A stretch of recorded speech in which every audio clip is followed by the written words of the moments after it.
Rio, um passeio pela história, com Milton Teixeira.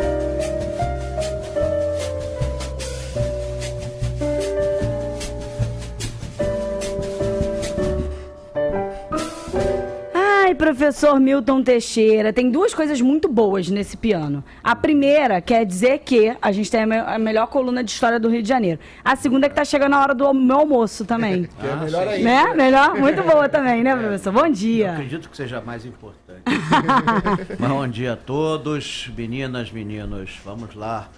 Seja a última coluna antes da eleição. Rapaz. E é sobre eleição que a gente vai falar, né, Opa, professor, vamos hoje? Vamos falar. Como é que a gente vai falar o quê? Do processo histórico? Vai falar primeiro de urna, de voto? O que você quer falar primeiro, das professor? urnas, então né? vamos lá. Bom, Que inclusive foi colocado muito em xeque ultimamente, né? no período colonial, você não tinha urna. As pessoas botavam o voto em pedaços de couro que eram transformados em bolinha com cera, posto dentro de um saco, e era uma criança que sorteava.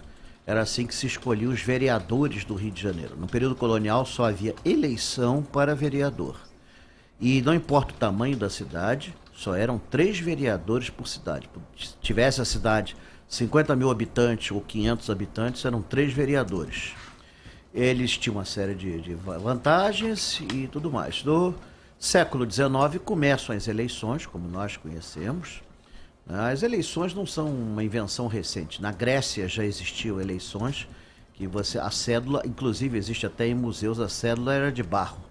Era um disco, tinha algumas com buraco no meio e outras sem o buraco no meio. Então você segurava pelo meio e você jogava dentro de uma urna e aí você votava. E pelo buraco você dizia sim ou não, ou candidato 1, candidato 2. O negócio era inteligente, porque você não precisava ser alfabetizado e se você conhecesse a pessoa, você votava ou não nela. Por incrível que parível, no período imperial nós tivemos uma participação notável da população nas eleições. Em 1872, por exemplo, 20% da população brasileira votou. Numa época em que mulher não votava, que escravo não votava e tudo mais, isso é uma quantidade excelente. Você tem que pensar que países europeus da mesma época, com séculos de experiência em votação, não tinham esse percentual. Quando veio a República, houve uma mudança grave na legislação eleitoral e o índice de votantes caiu para 1%. Depois de uma outra reforma, aumentou um pouquinho para 1,5%. Só podia votar quem era rico e tudo mais. O voto vinha impresso no jornal, você recortava, preenchia e mandava pelo correio. Claro, né, os cabos eleitorais compravam as edições inteiras dos jornais, preenchiam, e o resultado é que você tinha mais voto do que eleitor. E assim funcionavam também perfeitamente, né? Assim foi. Não havia justiça eleitoral, não existia nada. Até 1930. Em 32, com Getúlio Vargas, a coisa muda. Getúlio vinha com uma promessa de renovação. Em 32 ele faz a primeira lei eleitoral, aliás, muito interessante, porque nessa lei já previa a votação mecânica. Não se falava em urna eletrônica, mas já existia a votação mecânica. Não pense que isso é uma invenção louca do Getúlio, não. Nos Estados Unidos, no final do século XIX, já usavam calculadoras analógicas para apurar os votos, usando cartões perfurados. Americano é o americano, né? Pois é. Você ainda votava pelo método tradicional, mas a apuração era feita de maneira mecânica, muito eficiente, o que permitiu que a apuração fosse feita em pouquíssimo tempo nos Estados Unidos. Levou algumas semanas, ao contrário da anterior, que levava quase um ano para você saber quem ia ser o próximo líder. A partir como a Revolução de 30 ocorreu dia 3 de outubro, a partir de então as eleições do Brasil passaram a ser no dia 3 de outubro. A cédula era de papel e as primeiras urnas, depois das eleições de 1930, eram de madeira. E foram assim até os anos 60, quando foram introduzidas as urnas de tecido. E cá entre nós, eu sou a favor da urna eletrônica, mas eu gostava da cédula impressa que a gente podia escrever um monte de besteira. Macaco Tião já foi eleito governador do Rio, né? Não. Em São Paulo, em 1959, no dia 3 de outubro, foi eleito o rinoceronte cacareco, com 100 mil votos. 100 mil votos. Chegou a virar samba em São Paulo. O pessoal dizia que os líderes políticos estavam indo ao zoológico de São Paulo para fazer aliança com o cacareco. O negócio foi assim. E aqui no Rio de Janeiro, você teve o Macaco Tião na década de 80, 90, com cartazes, tinha tudo, eu me lembro da campanha dele, ele ia dar banana para os credores, ia distribuir terras para todo mundo, tinha foi promovido pelo Caceta aí, Planeta. E o Macaco Tião existia mesmo, era no zoológico, nunca o zoológico teve assim uma frequência tão grande, e quando ele morreu, já no início do século XXI, o prefeito decretou luto de 7 dias, bandeira a meio pau, e tem estátua de bronze. Tem até lá no nosso YouTube, né? Aquele Tá passeio lá, que nós tá lá, fizemos, tá lá, né? o Macaco Tião, foi candidato a prefeito e foi candidato a governador. Dos dois, ele derrotou O atual. Não, era O vencedor. Era aquele que deu o nome ao túnel, era o Marcelo Alencar. Marcelo Alencar. Se você somar o número de votos, ele era superior ao do Marcelo Alencar. Mas não pense que isso é invenção de brasileiro, não. Há 40 anos atrás, os americanos também tinham proposto um cachorro para presidente da República. Aliás, pelo que a gente está vendo, ser cachorro, rinoceronte ou macaco não é empecilho para não concorrer à presidência da República ou a qualquer cargo eletivo. Desde a rainha Dona Maria I louca, ser louco não é empecilho para dirigir esse A país. gente viu ontem, né, professor, o debate, né? Exatamente. Sei, bom. Não posso comentar muito como eu desejaria. Deixa passar o dia 3. Agora, até falando ontem do debate, professor, teve um depoimento que foi até emocionante para os colegas jornalistas, da jornalista Miriam Leitão, falando desse processo democrático que vivemos hoje.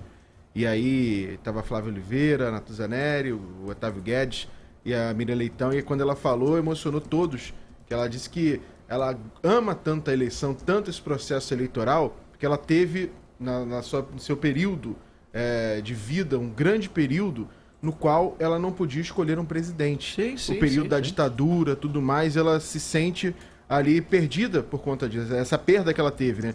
E quando ela foi votar pela primeira vez, foi a primeira vez também que o filho dela, mais velho, estava apto para votar.